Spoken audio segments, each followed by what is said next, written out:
There's no question that Pete Buttigieg and his campaign is a complete and utter mess for anyone paying attention. And I have some evidence to back that up. So yesterday, CNN had various town halls with some of these candidates, including Pete Buttigieg. And as he was answering some of these town hall questions, his team was clipping out some of his quotes and putting it up on Twitter, right, to promote it. And usually you'd want to do that if you have like something incredible to say, maybe a proposal that would really resonate with the electorate. I want to give you an example of the kinds of things you can expect from a candidate who has absolutely no substance but likes to use a lot of flowery language.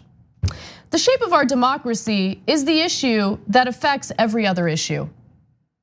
That was something that they thought, his team thought, wow, mind blown. We're gonna make a graphic out of this and we're going to tweet it out. But look, it's not about this particular quote, it's about what he represents and how he doesn't say anything. Yeah. Right. Yeah. And absolutely. It's a voice he has. I've always called it like consultant speak every time he begins, where he's giving a really nice presentation. It's convincing, you can nod your head to it. But below the substance, there isn't a ton there. It's just like words that are getting to words and prepositions that add and make it flowery. And he's a lot of style and no substance. And I think that thankfully, I feel like it used to be harder to tell when these candidates were really about what they were talking about, but they're really transparent about it, or at least it's really easy to tell if you're not exactly of this ilk.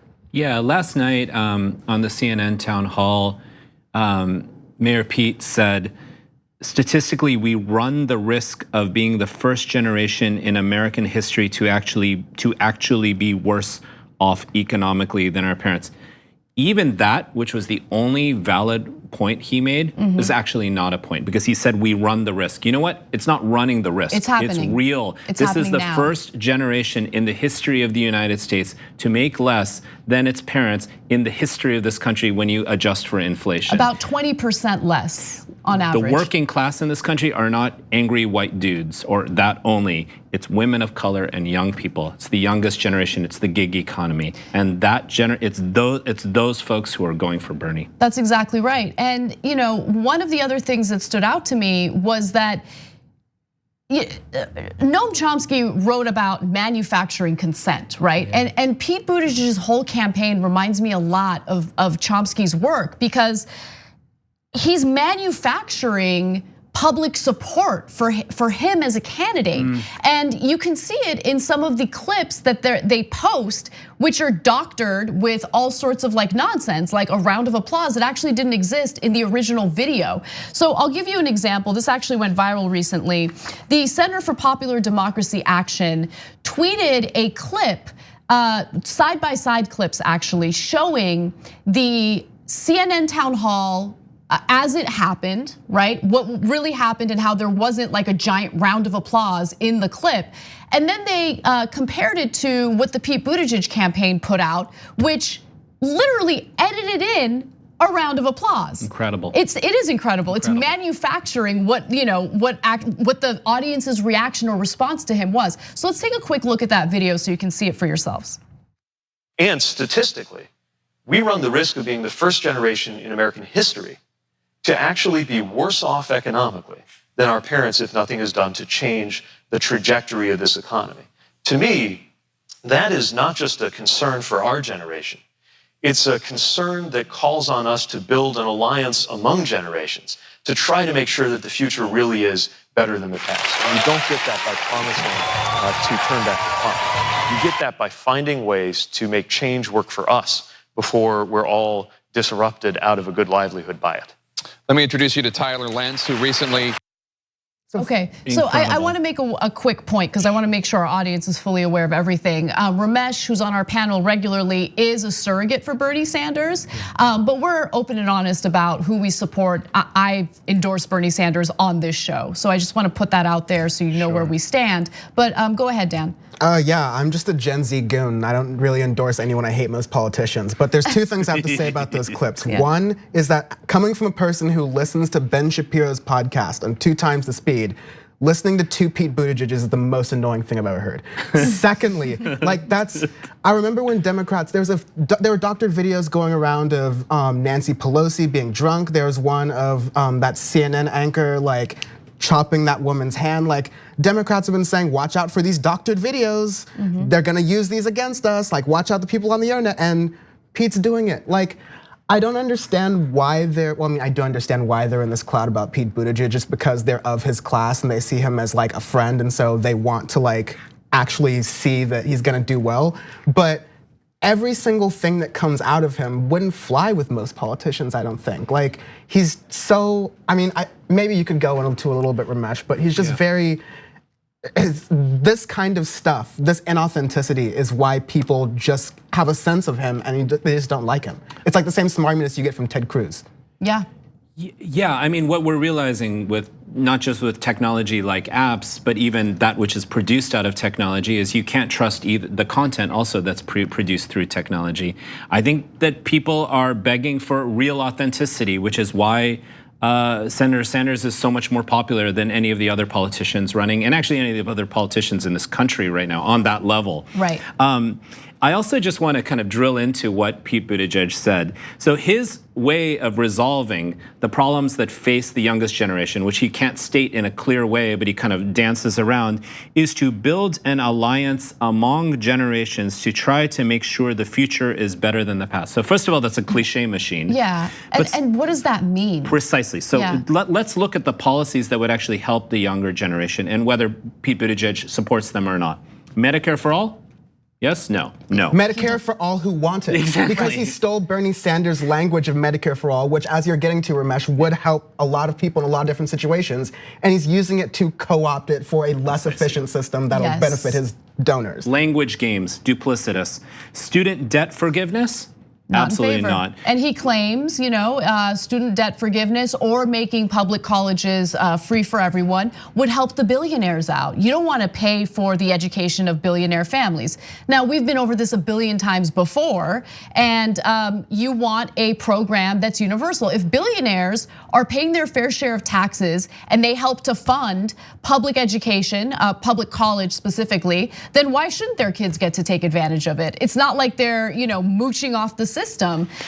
Making that program universal makes it appealing to everyone. And more importantly, billionaires aren't gonna send their kids to public colleges. They're just not. And if they do, I don't care. That shouldn't be a problem anyway. And if they do, they're gonna make sure that those colleges are really good institutions. Exactly. Yeah, at the end of the day, if people want authenticity, they don't want tap dancing around language. They don't want tap dancing around policies, either this or that, or using little platitudes here and there to obfuscate what you're actually saying. My students who are maybe in the same general age bracket, I mean, they're significantly younger than Mayor Pete, want authenticity. They want authenticity. They want to understand, why would someone support policies that support us, for example, with the climate crisis, if they are not even going to be the one who actually wreaks the havoc of the climate crisis, Yeah. And that's what we see here. There was one moment where Pete Buttigieg was incredibly authentic, and it was when he was asked by a young man, young voter, about money in politics. Now, on the debate stage, during these town halls, Pete Buttigieg pretends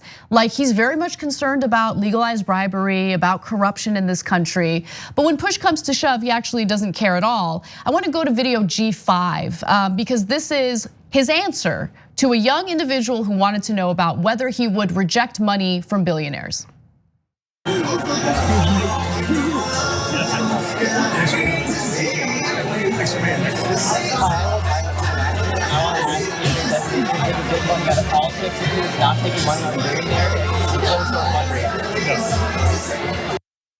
There's sneaky Pete, billionaire Pete, right? Like does not care really when push comes to shove about really reforming this system, like the fundamental issues in this system. He benefits from it, he exploits it. He'll pretend to be a progressive when he thinks that it could help him. And then once he realizes, hey, you know what? Why don't I position myself as the centrist or the moderate in this race? Because Biden's struggling, right? Maybe I can position myself this way and win as the centrist candidate. Have at it, right? Look, they have to do all these like disgusting, shady games in order to win. We win because we have people. Yeah. And I think that his lies, like the lies are so easy to call out, and more importantly, the lack of authenticity is easy to call out. It's just like, can't Mayor Pete be who he is? and just be like, this is who I am. This is who he is. I think that he's this robot who's wanted to be a politician his entire life. He's done everything that this manufactured politician would do, and he thinks that by saying things and looking the part will get him across the finish line. Yeah. And in the past it has. I think that he's taking this Obama model and he thinks it's gonna work out for him. But what he fails to realize is that we're in a different place as a country. People are way more informed, people know what's going on, they're paying close attention, and more importantly, they're going through policy. Young people are going through policy, reading line by line and deciding for themselves who the best candidate is to represent their best interests. This nonsense isn't gonna play well with them because they're not dumb. I'm so tired of candidates treating young people like they're dumb. They're not. Yeah, I think you hit the nail on the head exactly there, Anna. In some sort of hypothetical dream country where everyone was sort of just happy and satisfied and whatever, this kind of obfuscation, this sort of artificiality that Mayor Pete represents and really clearly stands for might work. People, oh, he's young, he's educated, he went to Harvard, he's gay, etc. It might work in some sort of, kind of liminal sense. But actually, in reality, in this country where so many people are in so much pain, there's so much injustice. People have to go for what's real. And we've covered stories over the past few months where there was this kind of tricky stuff with black leaders endorsing him in South Carolina when they had to roll that back. I saw because they made fun because they put names that weren't actually real, and they put names of people who were black but had never seen the plan and didn't endorse it. And never endorsed him. Or even if you look at that so-called victory speech in Iowa that was not a victory, with 0% of the delegates counted, probably 5 black women that were there at the entire rally were there in the front. And I understand there are optics that are part of every campaign, but the disingenuous nature of this campaign, I think, is starting to set in for many Americans. And we'll see how it goes in New Hampshire and moving forward. When we go to states with people of color, this is gonna wash out. Thanks for watching the Young Turks, really appreciate it. Another way to show support is through YouTube memberships. You'll get to interact with us more. There's live chat emojis, badges. You've got emojis of me, Anna, John, JR. So those are super fun. But you also get playback of our exclusive member-only shows and specials right after they air. So all of that, all you gotta do is click that join button right underneath the video. Thank you.